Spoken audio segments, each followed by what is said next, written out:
Aujourd'hui, comme vous le savez, c'est le week-end. Et comme vous le savez, chaque week-end, chaque dimanche soir, on fait une étude, on fait l'étude biblique. Et ce dimanche, évidemment, on va continuer. On a commencé le 8 janvier, le 7 janvier, avec l'étude de Apocalypse. Nous sommes dans le livre d'Apocalypse jusqu'en mars. Apocalypse 1, le 7 janvier. Ensuite, le 14 janvier, on a fait Apocalypse 2 et 3. Et ce dimanche, on va lire et prier selon Apocalypse 4 et 5.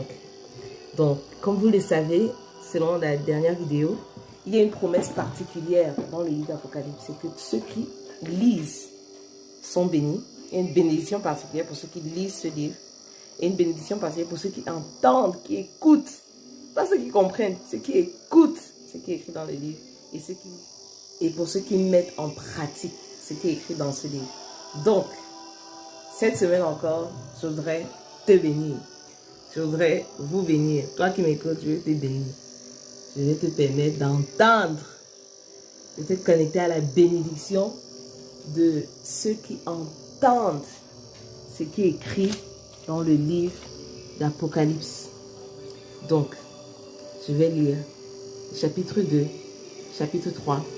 C'est 7 messages que le Seigneur a envoyés à 7 églises particulières, mais qui sont pertinents à chacun d'entre nous, à l'église d'aujourd'hui, à l'église du passé, mais aussi à chacun d'entre nous. C'est 7 lettres de l'apôtre Jean que l'apôtre Jean a écrit. C'est un peu similaire aux 7 lettres que l'apôtre Paul a écrit aux églises, à Galates, à Éphésiens, à Philippiens, qui nous inspirent aujourd'hui dans notre marche avec Christ. Donc je prie, de la même manière que nous sommes inspirés quand nous lisons les 1 Corinthiens, les Éphésiens, les Galates, les ceci, c'est 7 lettres en fait que l'apôtre Paul a écrit aux églises et ça nous inspire, ça nous donne le message, ça nous donne notre conduite, la parole, n'est-ce pas? C'est-à-dire la parole nous aide toute parole est inspirée de Dieu et elle est là pour 4 choses. Pour nous convaincre, pour nous corriger, pour nous enseigner, pour nous instruire. Bon, c'est pas dans l'ordre là, dans le verset là. 2 Timothée 3, verset 16. Toute parole de Dieu inspirée, toute parole inspirée de Dieu, et elle est pour nous enseigner, pour nous convaincre, pour nous corriger et pour nous instruire. Et donc, même ce livre d'Apocalypse est là pour faire ces 4 choses. Et je prie que nos cœurs soient disposés à entendre. Père, je te prie dans le nom de Jésus-Christ de préparer toute personne qui va écouter, qui va se donner à écouter ce que je vais lire de ta parole. Je prie pour leurs oreilles. Tu as dit à chaque message que celui qui a les oreilles puisse entendre ce que le Saint-Esprit dit aux églises. Que chaque personne qui entende puisse véritablement entendre. Pas seulement entendre superficiellement avec légèreté, mais entendre en profondeur ce que tu es en train de dire à chacun d'entre nous individuellement, avant de pointer aux églises, avant de pointer au corps de Christ, mais à chacun d'entre nous individuellement. Je prie pour la grâce d'entendre. Oui, Seigneur. Fais-le pour chacun d'entre nous, dans le nom de Jésus-Christ. Amen. Alors, comme vous allez le voir, les messages aux 7 églises, à cette époque-là, c'était les messages de Jésus qui communiquaient aux anges, aux messagers qui allaient à ces églises-là. Et il y avait 7 églises. Et de ces 7, il y avait 2 qui étaient correctes, 100%, rien à reprocher.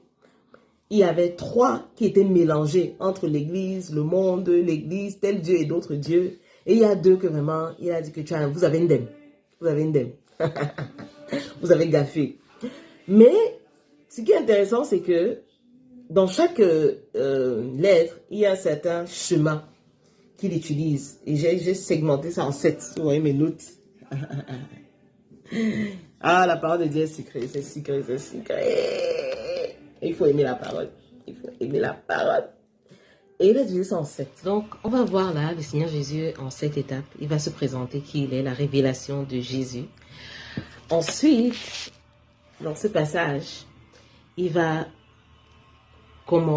applaudir, il va dire voilà ce qui est bien, pour ceux qui avaient des choses qui étaient bien. Il va dire voilà ce que j'apprécie. Ok, donc on voit aussi le sens de management de Jésus, non, le leadership. il apprécie d'abord, il connecte avant de correct, comme on dit au leadership, connect before you correct. Ensuite, il dit, voilà ce que je vous reproche, troisième, voilà ce que je vous reproche. Vous avez fait X, Y, Z, vous n'avez pas fait ceci, ou vous avez fait ceci. Voici ce que maintenant je vous conseille. Donc son reproche, ce n'est pas tu as mal fait, point. C'est tu as mal fait, point virgule, mais voici comment tu peux corriger. C'est là où on voit la voix du Seigneur. C'est que la voix du Seigneur ne condamne pas sans donner une rédemption, comment te corriger. Et bien sûr, ça nous enseigne aussi, n'est-ce pas? Ça nous enseigne à nous qui sommes managers, leaders, qui gérons les personnes, qu'il faut d'abord apprécier ce que tu vois dans l'autre avant de corriger, apporter une zone de correction. C'est ça qu'il a fait avec les 7 églises. Et après, conseiller comment racheter la gaffe ou l'erreur ou l'endroit. Donc, la voix de l'ennemi va souvent venir, tu es minable, point. Tu es moche, point. Tu es hypocrite, point. Tu es, ça va parler de ta valeur en tant que personne. La voix de l'ennemi, ça, il faut le savoir. Mais la voix de Dieu va toujours venir dire, ce que tu as fait, ce n'était pas correct. Mais, c'est un point virgule, mais voici comment tu peux corriger. Mais, tu peux demander pardon. Mais, tu peux essayer de restituer ce que tu as volé. Mais, tu peux. C'est très magnifique. Et donc, numéro 4, il conseille. Okay? Comme on a dit, il conseille chaque église. Il a un conseil pour chaque église. Numéro 5, maintenant, il dit, gars, si tu ne suis pas mes conseils, si tu ne te corriges pas, si tu ne reviens pas sur le droit chemin, si tu ne fais pas un métanoïa, donc changer la manière dont tu penses à cette chose, et tu tournes véritablement, you turn. Si tu ne fais pas ça, il y a des conséquences. Il y a des conséquences. Ça, c'est la réalité. Et donc, Jésus dit à cette église, il y a des conséquences. Il y a des conséquences pour nos actions. Il y a des conséquences. Si on ne veut pas corriger nos actions, si on ne veut pas te retourner sur le droit chemin, il y a des conséquences. Donc, il liste les conséquences. Ça, c'était numéro 5. Numéro 6, il dit, maintenant, il n'y a pas seulement des conséquences, il y a aussi des récompenses. Pour ceux qui vont conquérir, pour ceux qui vont tenir, pour ceux qui vont persévérer jusqu'à la fin, il y a des récompenses. Wow! Yes! Yes! Et à la fin, il dit, numéro 7, il y a la posture du vainqueur. Que celui qui a les oreilles puisse entendre ce que le Seigneur dit, ce que l'Esprit dit aux églises. Toi qui entends, que tu puisses entendre dans ta vie. Et tu ne t'entêtes pas à rester sur le mauvais chemin, mais que ça saisisse ton cœur, ça saisit ton esprit, ça saisit ton âme. Et tu dis oui, je ne m'entête pas à rester sur le mauvais chemin, sur ce que le Seigneur Jésus reproche. Je me tourne et je viens sur le droit chemin, comme il a conseillé. Et il y a des récompenses associées à l'obéissance. Il y a ma grande sœur qui a toujours dit, et j'utilise ça beaucoup avec mes enfants, et c'est une chose qu'elle dit avec ses enfants, elle dit, l'obéissance a des récompenses et la désobéissance a les conséquences. Ce sont les principes de la vie. Ce sont les principes spirituels. Que tu le crois ou tu ne le crois pas, c'est la vérité. Il y a les conséquences et il y a les... Donc, je vais lire à haute voix pour que tu puisses bénéficier, être béni par ce qui est écrit ici et que tu puisses te corriger là où il faut être corrigé, être convaincu là où il faut être convaincu, être enseigné là où il faut être enseigné, être instruit sur le chemin à prendre là où il faut être instruit, et que ceci, non seulement ça t'inspire, mais ça te transforme. Ok, écoute la parole de Dieu, Apocalypse 2 et 3. Premier message, le message adressé à l'église d'Éphèse, écrit à l'ange de l'église d'Éphèse.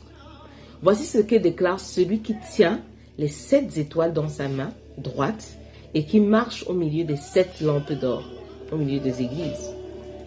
Verset 2. Je connais ta conduite, la peine que tu t'es donnée et ta persévérance. Je sais que tu ne peux pas supporter les méchants. Tu as mis à l'épreuve ceux qui se disent apôtres, mais ne le sont pas, et tu as démasqué leur imposture. Tu as de la persévérance. Tu as souffert à cause de moi, Jésus, et tu ne t'es pas découragé. Mais j'ai un reproche à te faire. Tu ne m'aimes plus comme au commencement. Tu as abandonné ton premier amour. De quelle hauteur tu es tombé? Ah, prends-en conscience. Change de vie et agis comme tu l'as fait au commencement. Reviens dans ces 3 choses que le Seigneur Jésus dit à cette église. Rappelle-toi d'où tu es tombé, réponds-toi et reviens à tes premières œuvres. Si tu refuses de changer, verset 5, je viendrai à toi et j'enlèverai ta lampe de sa place, j'enlèverai ta lumière. Cependant, tu as ceci en ta faveur. Tout comme moi, je déteste ce que font les Nicolaïtes. Que chacun, s'il a les oreilles, écoute bien ce que l'Esprit dit aux églises. À ceux qui auront remporté la victoire, à ceux qui seront des conquérants, je donnerai à manger les fruits de l'arbre de la vie qui se trouve dans le paradis de Dieu. Fin de la lettre à Éphèse. À l'église qui est à Smyrne, à l'ange de l'église qui est à Smyrne, écrit, voici ce que dit celui qui est le premier et le dernier Jésus. Celui qui était mort et qui est à nouveau vivant. Alléluia, le Dieu vivant. Je connais ta détresse et ta pauvreté. Et pourtant, tu es riche. Ils sont riches spirituellement. En Smyrne, ils étaient pauvres physiquement, mais riches spirituellement. Je sais les calomnies de ceux qui se disent juifs, mais qui ne le sont pas. C'est une synagogue de Satan. N'aie pas peur des souffrances qui t'attendent. Voici, le diable va jeter plusieurs d'entre vous en prison pour vous tenter et vous connaîtrez 10 jours de détresse, de tribulation. Sois fidèle jusqu'à la mort et je te donnerai la vie pour couronne. Que celui qui a les oreilles entend. Que celui qui a des oreilles écoute ce que l'Esprit dit aux églises. Au vainqueur, la seconde mort ne causera pas de mal. Amen. Voilà la lettre à Smyrne, qui est une des églises où le Seigneur avait aucune reproche. C'était l'église persécutée. Apocalypse 2, versets 8 à 11. Smyrna en anglais. À l'église qui est à Pergame, Apocalypse chapitre 2, verset 12. À l'ange de l'église qui est à Pergame, écrit, voici ce que celui qui tient l'épée aiguisée à double tranchant, l'épée qui sort de la bouche, les paroles tranchantes. Je sais que là où tu habites, Satan a son trône. Dans l'église aussi, ils étaient dans une vie que Satan était là plus. Mais tu me restes fermement attaché. Tu n'as pas renié ta foi en moi, gloire à Dieu, ils n'ont pas renié leur foi en Jésus. Même au jour où Antipas, mon témoin fidèle, a été mis à mort chez vous, là où habite Satan. Aïe. J'ai pourtant quelques reproches à te faire. Il a apprécié, maintenant il a des reproches. Les reproches de Jésus envers l'église de Pergame, c'est quoi? Tu as chez toi des gens attachés à la doctrine de Balaam, qui avaient appris au roi Balak à tendre un piège aux Israélites pour les amener à pécher en mangeant des viandes provenant des sacrifices offerts aux idoles et en se livrant à la débauche. De même, tu as, toi aussi, des gens attachés à la doctrine de Nicolaïte.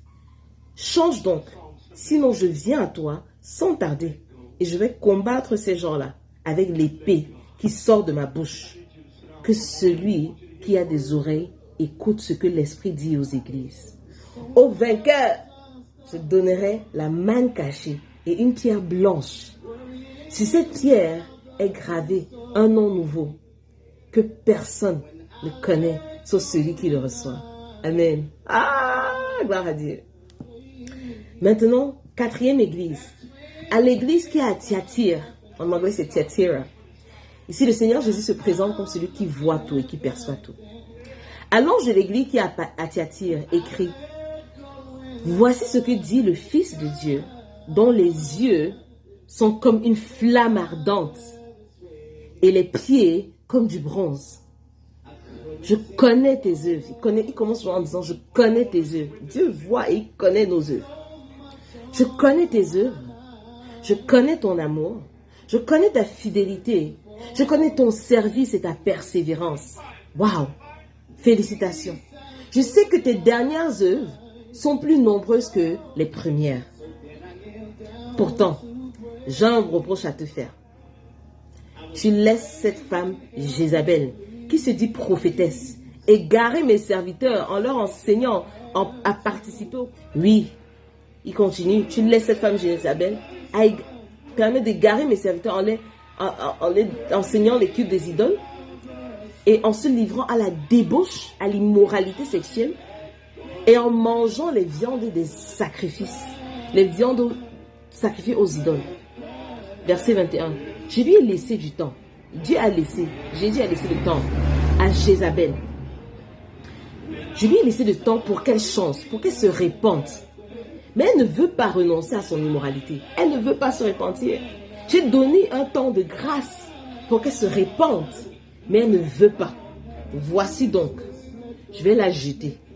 Elle et ses enfants, elle et ses compagnons, de l'immoralité sexuelle, de la débauche. Je vais la jeter sur un lit de grande détresse, de tribulation. Voilà les conséquences. Pour ceux qui ne veulent pas se repentir de cet esprit. Je vais les jeter, à moins qu'ils changent en renonçant à agir selon son enseignement. Je livrerai ses disciples à la mort. Ainsi, toutes les églises reconnaîtront que je suis celui qui sonde les pensées et les désirs secrets du cœur. Je rétribuerai chacun de vous selon ses actes. Quant à vous, les autres membres de l'église qui est à Thyatire, vous qui ne suivez pas cet enseignement et qui n'avez pas voulu connaître ce qu'ils appellent les profondeurs de Satan, je vous le déclare, je ne vous impose pas d'autre fardeau, mais tenez ferme ce que vous avez déjà jusqu'à ce que je revienne. Au vainqueur, à celui qui continue à agir jusqu'à la fin selon mon enseignement, je donnerai autorité sur tous les peuples, sur les nations. Il les dirigera avec un spectre de fer. Oui, à ceux qui vont vaincre à Thyatire, à ceux qui vont vaincre dans les environnements, dans les atmosphères, dans les églises, dans les lieux qui sont comme Thyatire en ces temps, Dieu va nous donner, à toi, à moi, à nous, peu importe là où tu te trouves, à ceux qui vont vaincre, de régner sur les nations, l'autorité sur les peuples. Et il les dirigera avec un sceptre de fer, comme on brise les poteries d'argile. Ainsi que j'en ai reçu, moi aussi, le pouvoir de mon Père. Jésus qui parle du pouvoir qu'il a reçu de son Père, l'autorité et la puissance qu'il a reçu de son Père. Je lui donnerai l'étoile du matin. Ah, quelle merveilleuse récompense. L'étoile du matin, de briller le matin, de montrer le chemin, etc. Que celui qui a des oreilles écoute ce que l'Esprit dit aux églises. Chapitre 3 d'Apocalypse. On continue avec la 5e église. À l'église qui est à Sardes, Sardis en anglais. C'est d'Apocalypse 3, de 1 à 6. Ça, c'était une église morte. Donc, à l'ange de l'église qui est à Sardis, écrit, « Voici ce que dit celui qui a les 7 esprits de Dieu et les 7 étoiles. Je connais ta conduite. Je sais que tu passes pour être vivant, mais tu es mort. On croit que tu es vivant, mais tu es mort. Mais voici la recommandation de Jésus. Deviens vigilant. Raffermis ceux qui restent encore. Le reste qui est en toi, ceux qui sont là, les remnants, et qui étaient sur le point de mourir. Car je n'ai pas trouvé ta conduite parfaite devant mon Dieu. Rappelle-toi donc, comment tu as reçu et entendu. Oui, la recommandation de Jésus envers cette église, c'est rappelle-toi donc, comment tu as reçu et entendu la parole. Obéis et change, réponds-toi, tourne-toi, change de chemin. Car si tu n'es pas vigilant, je viendrai comme un voleur et tu n'auras aucun moyen de savoir à quelle heure je viendrai te surprendre. Ça, c'est Jésus qui parle. Cependant, verset 4, chapitre 3, verset 4, tu as à Sardes quelques personnes qui n'ont pas sali leurs vêtements, qui ont maintenu leurs vêtements propres. Ces personnes-là marcheront avec moi en vêtements blancs, car elles en sont dignes. Et le vainqueur portera ainsi les vêtements blancs. Je n'effacerai jamais son nom du livre de vie. Je le reconnaîtrai comme mien en présence de mon Père et de ses anges. Et que celui qui a les oreilles, l'église numéro 6, Philadelphie, the city of brotherly love. Mais Philadelphie, c'était une des bonnes églises. Le Seigneur n'avait rien à reprocher à Philadelphie. Magnifique. Apocalypse, le passage de Philadelphie de Apocalypse 3, versets 7 à 13. À l'ange de l'église qui est à Philadelphie, écrit, voici ce que dit le Saint, le véritable, celui qui tient la clé de David, celui qui ouvre et personne ne peut fermer. Il ouvre une porte et personne ne peut fermer. Qui ferme et personne ne peut ouvrir. Yes. When Jesus say yes, nobody can say no. When Jesus say yes, nobody can say no. When Jesus say no, nobody can say yes. When Jesus say no, nobody. Alors, il dit à Philadelphie, verset 8, je connais, encore il commence toujours par ce qu'il apprécie, je connais ta conduite. Voici, j'ai ouvert devant toi une porte que personne ne peut fermer. Hey, yes. Et il y a des portes que le Seigneur a ouvertes pour beaucoup d'entre nous en cette année 2024 que personne ne va pouvoir fermer. Yes, il faut le croire. Je le sais, tu n'as que peu de puissance, tu n'es pas aussi fort que ça. Tu as obéi à ma parole et tu ne m'as pas renié. Tu n'as pas renié Jésus, tu n'as pas renié mon nom. Eh bien, je te donne des membres de la synagogue de Satan. Ils vont venir se prosterner devant toi. Ils se disent juifs, mais ne le sont pas. Ils mentent. Je les ferai venir se prosterner à tes pieds et reconnaître que moi, j'étais. Tu as gardé le commandement de persévérer que je t'ai donné. C'est pourquoi, à mon tour, je te garderai à l'heure de l'épreuve qui va venir sur le monde, lors des tribulations qui arrivent sur le monde entier, pour éprouver tous les habitants de la terre. Le Seigneur Jésus promet à ceux qui vont tenir ferme, ceux qui sont dans cet environnement, l'esprit de Philadelphie. Je vais te garder, je vais te préserver de l'heure de tribulation. Je viens bientôt, verset 11, je viens bientôt. Tiens ferme ce que tu as pour que personne ne ravisse ta couronne, que personne ne vole ta couronne, que personne ne vole ta couronne. Tiens bon. Du vainqueur au vainqueur, je ferai un pilier dans le temple de mon Dieu et il n'en sortira jamais. Je graverai sur lui le nom de mon Dieu et celui de la ville de mon Dieu, la nouvelle Jérusalem. Je graverai sur lui le nom de la nouvelle Jérusalem qui descend du ciel auprès de mon Dieu, ainsi que mon nom nouveau. Ça, c'est Jésus qui parle. Il va graver sur ceux qui vont vaincre le nom nouveau. Ceux qui vont être des conquérants, il va graver le nom nouveau. Que celui qui a des oreilles écoute ce que l'Esprit dit aux églises. Et enfin, à l'église qui est à Laodicée. À Laodicée. Ça, c'est une église que vraiment, le Seigneur n'avait rien de positif pour eux. Il n'a pas vu de truc à apprécier, parce qu'il n'y en avait pas. Vous savez, Jésus, il est vrai, des fois on peint Jésus comme quelqu'un qui est un béni oui-oui, il dit seulement le positif, il est seulement gentil, papa Cérélac. Non, il est vrai, mais il dit la vérité avec amour. Ça, c'est Jésus. Donc quand il n'y a pas quelque chose, il ne va pas mentir. Donc, la Odyssée là, leur cas était moche. Okay? C'était l'église tiède. Et il y a beaucoup qui sont tièdes. Il y a beaucoup d'églises qui sont tièdes maintenant. Il y a beaucoup de chrétiens qui sont tièdes maintenant. Je prie que tu écoutes le message à l'église de la Odyssée et que ça te parle et que tu te répands. Apocalypse chapitre 3 verset 14. À l'ange de l'église qui est à la Odyssée écrit: voici ce que dit celui qui s'appelle Amen, le témoin digne de foi et véridique. Il est fidèle et il est vrai. Celui qui est au commencement de la création de Dieu, Jésus.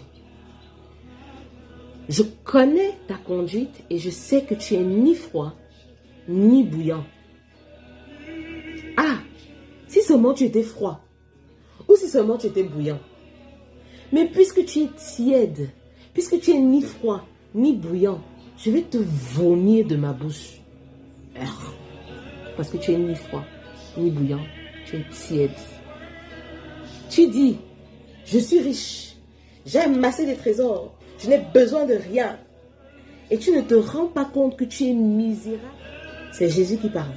Parole de Dieu, ce n'est pas moi.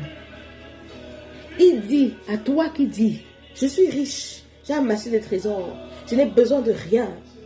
Et tu ne te rends pas compte que tu es misérable, que tu es pitoyable, que tu es pauvre, que tu es aveugle et que tu es nu. Spirituellement, quand on te voit, tu es nu. C'est pourquoi Jésus te donne un conseil. Il dit, je te donne un conseil. Achète chez moi, à Jésus, de l'or purifié au feu. De l'or, ça c'est pas l'or. Ça, la bague c'est l'or. De l'or, ça c'est la bague de mariage que mon mari a fait. Mon mari qui est par la grâce de Dieu dans les métaux précieux. De l'or purifié, ça c'est un or purifié au feu. Pour devenir réellement riche. Achète à moi Jésus des vêtements blancs pour te couvrir afin qu'on ne voit pas ta honteuse nudité. Couvre-toi maman, couvre-toi mon frère. Ta nudité est exposée. Achète à Jésus des vêtements blancs et un colis pour soigner tes yeux afin que tu puisses voir clairement. Moi, verset 9, verset 19, Jésus parle. Moi, ceux que j'aime, je les reprends et je les corrige. Fais donc preuve de zèle et change. Réponds-toi, tourne-toi de ton mauvais chemin. Ne t'entête pas, reviens sur le droit chemin. Verset 20, voici, je me tiens devant la porte de ton cœur et je frappe. C'est Jésus qui parle. Il te dit à toi qui écoute, je me tiens devant la porte de ton cœur et je frappe. Si quelqu'un entend ma voix et ouvre la porte, j'entrerai chez lui et je dînerai avec lui. Et lui, toi, tu dînerais avec Jésus. Wow. Wow. Wow. Verset 21. Le vainqueur, je le ferai siéger avec moi, s'asseoir avec Jésus sur son trône. Comme moi-même, je suis allé siéger avec mon Père sur son trône, après avoir remporté la victoire. Que Dieu nous donne la grâce de remporter la victoire. Que celui qui a des oreilles écoute ce que l'Esprit dit aux églises. Fin de l'église. Nous allons prier selon les révélations, les recommandations de Jésus dans Apocalypse 2 et 3 à ces églises, ce qu'il conseille. Prions dans le nom de Jésus. Père, nous te prions dans le nom de Yeshua, notre Seigneur, notre Sauveur. Ton digne Fils, celui qui tient les 7 étoiles, celui qui est dans la présence des 7 lampes. Alléluia, Seigneur. Celui qui est le premier et qui est le dernier, le Dieu vivant, qui est mort et qui est revenu à la vie. Nous prions dans le nom de Jésus, celui qui a l'épée à double tranchant. Nous prions dans le nom de Jésus, ton Fils, oui, le Fils de Dieu, qui a les yeux enflammés de feu. Nous prions dans le nom de Jésus, celui qui tient les étoiles, celui qui est vrai et qui est saint. Nous prions dans le nom de Jésus, le Amen, le fidèle, le vrai, le témoin, le martyr, celui qui règne. Au nom de Jésus, Père, nous te prions pour la grâce de nous corriger, de revenir sur le droit chemin, de revenir vers notre premier amour. Comme 1 Corinthiens 13 nous le dit, tout ce que nous faisons, si nous prophétisons, si nous parlons en langue, si nous donnons même à la charité, mais nous manquons d'amour. Nous n'avons pas d'amour pour toi, Dieu, et pour nos prochains, ce que nous faisons, ça ne vaut rien. Ce n'est rien. Seigneur, ramène notre cœur à notre premier amour. Que nous puissions, notre cœur puisse être attendri encore par notre premier amour. Par toi, Dieu et son Fils Jésus. Par toi, Dieu et son Fils Jésus. Ramène notre cœur à notre premier amour. Seigneur, aide-nous à tenir ferme, à nous repentir quand nous avons tapé à côté de la plaque, à revenir sur le droit chemin. Père, nous prions de nous détourner de la fausseté, de la contrefaçon, de l'immoralité sexuelle, de la débauche, Seigneur. Donne-nous la grâce de ne pas nous entêter, à ce qui est faux, à ce qui est contre ta volonté. Seigneur, nous nous repentons. Seigneur, nous nous repentons. Je me répands pour ma frère, pour mon soeur, pour mes frères, pour mes soeurs. Seigneur, donne-nous la grâce par la puissance de ton Saint-Esprit d'entendre ce que tu dis et d'obéir à ce que tu dis. Donne-nous la grâce de ne plus tolérer l'esprit de Jézabel entre nous, parmi nous, dans nos assemblées. De ne plus tolérer cet esprit qui s'appelle prophétesse, qui enseigne et qui amène les gens vers l'immoralité sexuelle, l'immoralité spirituelle, vers l'adultère spirituel. Seigneur, donne-nous la grâce de tenir face à Jézabel et d'appeler et de dénoncer et de renoncer à ses paroles, à ce qu'elle dit. Amen. Seigneur, nous nous détachons et nous renonçons aux œuvres mortes à tes yeux, comme tu l'as fait, comme tu l'as dit pour l'église de Sardes. Seigneur, donne-nous de revenir, de nous réveiller. Donne-nous de nous réveiller, d'avoir du discernement et de tenir ferme, Seigneur. De nous rappeler ce que nous avons reçu et de t'obéir. Seigneur, nous te prions. Parce que Jésus revient bientôt, nous te demandons de nous donner la grâce de tenir ferme et d'être plus que des vainqueurs. Plus que des vainqueurs, pas seulement des vainqueurs. Plus que des vainqueurs. Seigneur, nous te prions de nous donner la grâce de décider qu'on soit chaud ou qu'on soit froid et qu'on ne soit pas des personnes tièdes. Nous prions pour le zèle de ta maison qui nous dévore. Nous prions de tenir et de te choisir, toi, Jésus, le Dieu vivant. Seigneur, nous te prions. Nous te le demandons. Nous nous répentons des endroits où nous avons tiédi. Seigneur, nous revenons à toi. Que ton Saint-Esprit nous donne le feu qui brûle à l'intérieur, pour que nous ayons une nouvelle passion, un nouvel amour pour toi, Jésus. Oui, Père, nous t'avons élevé ces prières, parce qu'il n'y a pas de distance dans le monde de l'esprit. Père, je le crois. Père, je le sais. Dans le nom de Jésus, que ces paroles, tu dis oui et amen. Pour toute personne qui se connecte à cela et qui saisit cela dans son cœur. Merci pour les âmes que tu vas toucher. Merci pour les oreilles que tu vas transformer. Merci pour les yeux que tu vas ouvrir. Merci pour les âmes que tu vas attirer à toi. Merci parce que tu es le Dieu vivant et tu vas manifester ta vie dans la vie de chacun qui se connecte à cette prière. Nous te bénissons, Seigneur Jésus. Nous te rendons grâce, Yahweh. Merci, Saint-Esprit, de continuer. Merci pour les anges qui vont continuer à rendre ministère, même à la fin de cette écoute. Merci, Seigneur. Nous te bénissons, nous te rendons grâce. Nous magnifions et sanctifions ton nom. Dans le nom de Jésus-Christ. Amen. Amen. Amen.